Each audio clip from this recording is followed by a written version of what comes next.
અત્યાર સુધી તો મેં મારી જીવનમાં બહુ બધી યાત્રાઓ કરી ચૂકી છે, પણ આ યાત્રા મારા માટે યાદગાર રહી જવાની છે.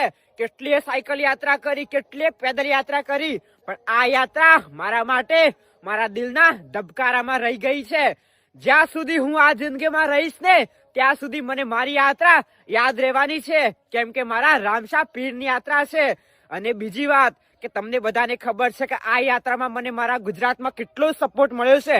એક વાત કહું, આપણી જે જોત છે ને એના કમસે કમ 3 લાખથી પણ વધુ ભાઈ ભક્તોએ દર્શન કરી ચુક્યા છે, અને એમાં 3 લાખમાંથી મારા ખ્યાલથી તો 50,000 ભાઈ ભક્તોએ મારા ચરણને સ્પર્શ કર્યા છે, મને નમન કર્યું છે. જે મને નમન કર્યું છે ને એમના માથા ઉપર મેં હાથ મૂક્યો છે. હવે તમે વિચાર કરો કે જે ભાઈ ભક્તોએ મને પગે, મારા ચરણ મતલબ મને પગે લાગ્યા છે ને, એમને મેં મારા રામાપીર તરફથી મેં એમને માથા પર હાથ મૂક્યો છે. અને બીજી વાત, એટલી સ્ત્રીઓ એમના બાળકોને લઈને મારી પાસે આવે છે કે તમે મારા છોકરાને, મારા દીકરાને તમે આશીર્વાદ આપો, માથે હાથ મૂકો.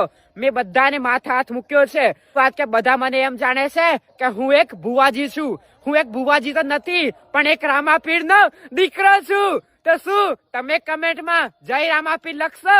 લખી દેજો.